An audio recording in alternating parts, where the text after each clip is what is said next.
Everyone, welcome to fact infra. So guys, इस video में हम बात करेंगे आईपी कनेक्टिविटी की। और आईपी कनेक्टिविटी के लिए जितनी ये टर्म्स हम यूज़ करेंगे फर्दर वीडियोस के अंदर, फर्दर टॉपिक्स के अंदर जो हमारे बार बार यूज़ होने वाली है, तो उनको भी इस वीडियो में हम देखेंगे। जैसे कि स्क्रीन पे आप देख सकते हो, राउटिंग प्रोटोकॉल कोड क्या होता है, prefix, network mask, next hop, administrative distance, metric, gateway of last resort. So इन टर्म्स को भी हम देखेंगे। तो स्टार्ट करते हैं आईपी कनेक्टिविटी से। IP connectivity means that devices on a network can communicate with each other using IP addresses. Means कि एक नेटवर्क के ऊपर डिवाइसेस आपस में कम्युनिकेट कर पा रही हैं आईपी एड्रेस की हेल्प से। अगर दो डिवाइसेस के बीच में आईपी कनेक्टिविटी है तो हम कह सकते हैं कि वो आपस में डेटा सेंड और रिसीव कर सकते हैं। जैसा कि स्क्रीन पे आप देख सकते हो, device A and device B, बीच में हमारे राउटिंग डिवाइसेस हैं और नेटवर्किंग डिवाइसेस है जिनकी वजह से ये आपस में कनेक्ट हैं। अगर ये device A device B IP इनके बीच में क्या है, आईपी कनेक्टिविटी है, तो हम कह सकते हैं कि ये आपस में डेटा सेंड और रिसीव कर पाएंगे। तो बेसिकली ये हमारी आईपी कनेक्टिविटी रहती है। अब हम इन टर्म्स को देखते हैं जो हम बार बार यूज़ करने वाले हैं। छोटी छोटी टर्म्स हैं। Routing protocol code. Routing protocol code basically in simple words nickname of routing protocol. Means एक शॉर्ट फॉर्म दे दी गई है राउटिंग प्रोटोकॉल जो हमारे रहते हैं। राउटिंग प्रोटोकॉल्स को शॉर्ट फॉर्म में लिखना क्यों ज़रूरी है? जो हमारी राउटिंग टेबल रहती है उसको जब हम चेक करेंगे बार बार, तो वहाँ पे इंस्टीड ऑफ की पूरा का पूरा RIP लिखा जा रहा है, OSPF लिखा जा रहा है, या फिर कोई भी राउटिंग प्रोटोकॉल है, BGP हो गया या फिर EIGRP हो गया, तो उनको शॉर्ट फॉर्म में लिखा जाता है, उनको पूरा पूरा नहीं लिखा जाता। जैसे कि RIP स्क्रीन पे आप देख सकते हो, RIP को R लिख दिया, OSPF को O लिख दिया। इस तरीके से शॉर्ट फॉर्म में लिखा जाता है। ठीक है। फिर हमारा आता है प्रीफिक्स। प्रीफिक्स क्या होता है? This is the network address that represent a range of IP addresses. Means ये नेटवर्क एड्रेस रहता है जो कि रिप्रेजेंट करेगा range of IP addresses. For example, IP address यहाँ पे आप स्क्रीन पे देख सकते हो। Let me show you. ये हमारा क्या है, आईपी एड्रेस हमारा। ठीक है, 192.168.1.0 एंड /24। अब इसके अंदर /24 क्या है? बेसिकली ये हमारा CIDR वैल्यू है, या फिर हमारी नेटवर्क रेंज भी बताता है। ठीक है, तो हमने इसको CIDR क्या होता है, क्लास लेस आईपी एड्रेसिंग क्या होती है, क्लास फुल आईपी एड्रेसिंग क्या होती है, सब नेटिंग क्या होती है, इन सबको हमने हमारे प्रीवियस टॉपिक्स के अंदर, वीडियोस के अंदर कवर कर रखा है ऑलरेडी। आप वहाँ पे जाके चेक कर सकते हो।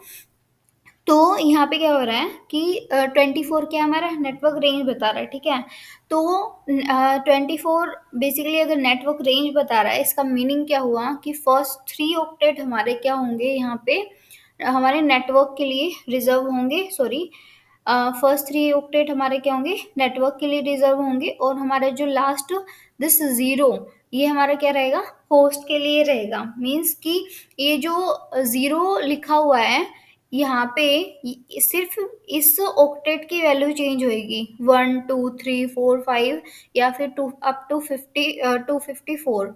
ठीक है, तो मीन्स क्या रहेगा कि होस्ट, मतलब अगर हमें एक नेटवर्क के अंदर बोलें कि अगर /24 लिखा हुआ है, तो जो ये प्रीफिक्स वैल्यू है दिस, ये first 3 octet 192.168.1.1 sorry 1 up to 1, ये जो है ये वैल्यू चेंज नहीं होगी। जो होस्ट की वैल्यू है वो चेंज होते रहेंगे। तो यहाँ पे प्रीफिक्स है।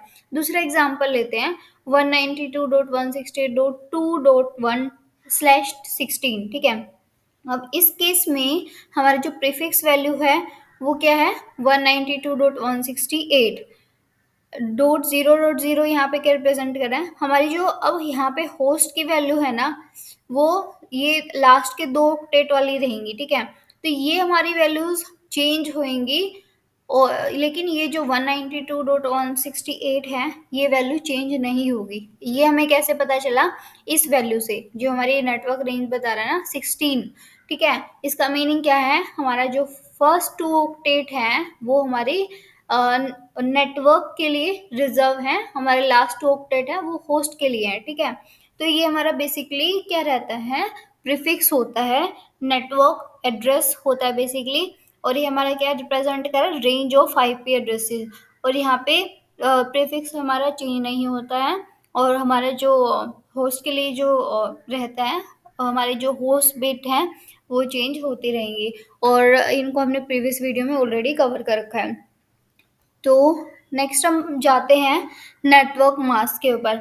Network mask defines which part of N IP address is the network and which part is the host. Means कि आईपी एड्रेस का कितना पोर्शन नेटवर्क के लिए रिजर्व है और कितना होस्ट के लिए।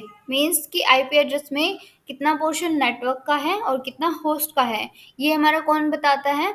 नेटवर्क मास्क बताता है। फॉर एग्जाम्पल स्क्रीन पे आप देख सकते हो, ये 255.255.255.0, ठीक है।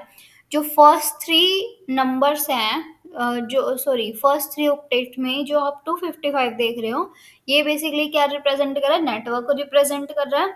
जो लास्ट ऑक्टेट में जो 0 लिखा हुआ है, ये किसको रिप्रेजेंट कर रहा है? होस्ट बिट को रिप्रेजेंट कर रहा है। तो बेसिकली ये बता रहा है कि कितनी ऑक्टेट या फिर कितने बिट्स हमारे नेटवर्क के लिए हैं और कितनी होस्ट के लिए हैं। तो ये हमारा है। नेक्स्ट हम बात करते हैं next hop. This is the next device that data should be send to on its way to the final destination.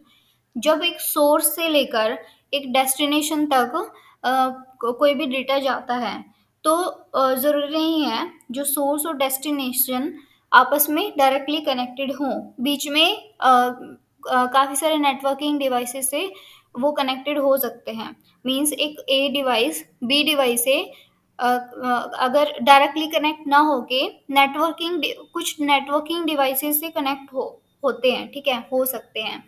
तो अ, तो जैसे ही वो डेटा नेटवर्किंग डिवाइस में सॉरी एक नेटवर्किंग डिवाइस से दूसरे नेटवर्किंग डिवाइस पे जाता है। फॉर एग्जांपल यहाँ पे ये नेटवर्किंग डिवाइस हो सकते हैं, कुछ भी हो सकता है, बट ये हमारे राउटर 1, राउटर 2 एंड राउटर 3 हैं। लेट सपोज वो जो सोर्स एंड डेस्टिनेशन है इन 3 डिवाइसेस से या फिर 3 राउटर से ऐसे कनेक्टेड हैं। तो हमारे जो डेटा पैकेट है वो कैसे जाएगा? R1 से R2, R2 से R3 ऐसे करके। तो R1 का हमारा नेक्स्ट होप क्या होगा? R2। बेसिकली क्या है कि एक डिवाइस से जस्ट अगला ही डिवाइस कौन सा कनेक्टेड है उसको ही हम नेक्स्ट होप कहते हैं। बेसिकली हम इसको सिंपल भाषा में नेबर भी कह देते हैं, कि बिल्कुल जस्ट इसके साथ कनेक्टेड, बिल्कुल इसके एडजेसेंट में ही जो डिवाइस कनेक्ट होगा, उसी को हम क्या बोलते हैं? नेक्स्ट होप बोलते हैं। अब R2 का नेक्स्ट होप कौन कौन सा हो सकता है? R2 का नेक्स्ट होप R1 भी हो सकता है, क्योंकि ये भी डायरेक्टली कनेक्टेड है। और R2 का नेक्स्ट होप R3 भी हो सकता है, ठीक है। और R3 का नेक्स्ट होप क्या है? R2। ये R3 से कौन डायरेक्टली कनेक्टेड है? R2। तो बेसिकली नेक्स्ट होप क्या होता है? एक तरह से नेबर डिवाइस भी हम कह सकते हैं, या फिर नेक्स्ट डिवाइस जो डायरेक्टली कनेक्टेड है एक डिवाइस से, ठीक है। तो इसको ही हम नेक्स्ट होप बोलते हैं। अब हम बात करते हैं एडमिनिस्ट्रेटिव डिस्टेंस की। This is the value that shows how trustworthy a route is. The lower the number the more trustworthy the route. अब यहाँ पे हम बात करेंगे बेसिकली एडमिनिस्ट्रेटिव डिस्टेंस की। ये एक ऐसी वैल्यू होती है जिसकी हेल्प से हम ये फाइंड आउट कर सकते हैं कि कितना ट्रस्टवर्दी राउट है, ठीक है। अब ये राउट की बात कैसे आ गई? तो एग्जाम्पल के तौर पे जैसे ए डिवाइस है, ये बी डिवाइस है, ये आपस में कम्युनिकेट करना चाहते हैं, या फिर ये जो ए डिवाइस है बी डिवाइस को कोई डेटा सेंड करना चाहते हैं, ठीक है। तो यहाँ पे ये जो डिवाइसेस हैं आपस में डायरेक्टली कनेक्ट ना होके इस इन डिवाइसेस से या फिर इन राउटिंग डिवाइसेस से, राउटर से कनेक्टेड है, ठीक है। अब इसको हम बहुत अच्छे से जब हम राउटिंग को पढ़ेंगे, राउटिंग प्रोटोकॉल्स को पढ़ेंगे, उसमें भी देखेंगे। बट सिंपल वर्ड्स में यहाँ पे हम देखेंगे कि यहाँ पे इतने सारे यहाँ पे डिवाइसेस कनेक्टेड हैं, ठीक है? तो यहाँ पे ये क्यों कनेक्टेड हैं? ये डिवाइस ए अगर डेटा सेंड कर रही है, तो ये इनमें से कोई भी एक पाथ चूज करके डिवाइस बी तक वो डेटा ले जाएगा, ठीक है? लेकिन हम सिंपल एक पाथ भी तो यूज कर सकते थे। हम सीधा R1, R3, R5 या फिर सिर्फ एक राउटर से भी तो कनेक्ट कर सकते थे ना डिवाइस ए को डिवाइस बी से। ऐसा इसलिए नहीं किया जाता राउटिंग सॉरी इंडस्ट्री के अंदर, कि अगर हम एक सिंगल डिवाइस से या फिर सिंगल नेटवर्किंग डिवाइस से दो डिवाइसेस को अगर कनेक्ट करते हैं, तो उसके राउट फेल होने के चांसेस भी हो सकते हैं। इसलिए रिडंडेंसी क्रिएट करी जाती है राउट्स के अंदर, मीन्स मल्टीपल पाथ दिए जाते हैं, ताकि एक फेल हो जाए तो अल्टरनेट हमारे पास पाथ हो। तो ये जो डेटा है वो R1, R2 और R5 से हो ऐसे होता हुआ भी जा सकता है, ठीक है? वो R1, R3 और R5 से ऐसे भी जा सकता है डिवाइस बी तक। वो जो डेटा है R1 से R4 और ऐसे R5 से होता हुआ भी जा सकता है, या फिर और कोई भी हो सकता है, ऐसे भी हो सकता है R1, R2, R3, R5 से होता हुआ भी जा सकता है। तो इसके मल्टीपल सिनेरियो हो सकते हैं। तो कौन सा पाथ बेस्ट पाथ होगा, मीन्स डिवाइस ए से डिवाइस बी तक जाते हुए, डेटा सेंड करते हुए कौन सा पाथ चूज किया जाए, इन मल्टीपल पाथ में से कौन सा पाथ बेस्ट पाथ होगा, ये फाइंड आउट करने के लिए हम एडमिनिस्ट्रेटिव डिस्टेंस वैल्यू का यूज़ करते हैं। जितनी कम एडमिनिस्ट्रेटिव डिस्टेंस वैल्यू होगी, उतना ही ट्रस्टवर्दी राउट होगा, यानी राउट यहाँ पे पाथ ही है एक तरह से, ठीक है? तो ये हमारा एडमिनिस्ट्रेटिव डिस्टेंस रहता है। फिर हम बात करते हैं matric. This is the value used to determine the best route to a destination. Lower matrices usually means a better path. हमने लास्ट एडमिनिस्ट्रेटिव डिस्टेंस के केस में जैसे एग्जांपल देखा, वैसे ही मैट्रिक का भी यही सिनेरियो होता है। मैट्रिक भी हमारा बेस्ट राउट फाइंड आउट करने में हेल्प करती है। ये भी एक ऐसी वैल्यू होती है जिसकी वजह से हम बेस्ट राउट फाइंड आउट कर सकते हैं सोर्स टू डेस्टिनेशन तक जाते हुए, ठीक है? तो जितनी लोअर वैल्यू रहेगी मैट्रिक्स की, उतना ही बेटर पाथ रहेगा, ठीक है? इसको हम आगे फर्दर टॉपिक्स के अंदर राउटिंग प्रोटोकॉल्स के अंदर और अच्छे से देखेंगे, बट अभी के लिए इतना ही। फिर हमारा आता है gateway of last resort. Gateway of last resort, this is like a default route that the router uses when it does not know how to route a packet to a particular destination. Means ये एक default राउट होता है जब router को ये नहीं पता होता है कि डेस्टिनेशन तक जाने के लिए पर्टिकुलर राउट है कौन सा। मतलब डेस्टिनेशन पे हम पैकेट सेंड कर रहे हैं और वहाँ पे कोई पर्टिकुलर राउट डिफाइन ही नहीं किया हुआ है, तो ये हमारा क्या रहता है, एक डिफ़ॉल्ट राउट होता है जिसकी हेल्प से डेटा जो है या फिर हमारा पैकेट जो है वो डेस्टिनेशन तक पहुँचने में हेल्प मिलती है, ठीक है? तो ये हमारा गेटवे ऑफ लास्ट रिज़ॉर्ट था। तो this is all about guys this video. अगर आपको वीडियोज़ और कंटेंट पसंद आ रहा है, तो आप लाइक शेयर एंड कमेंट भी कर सकते हो। So thank you guys.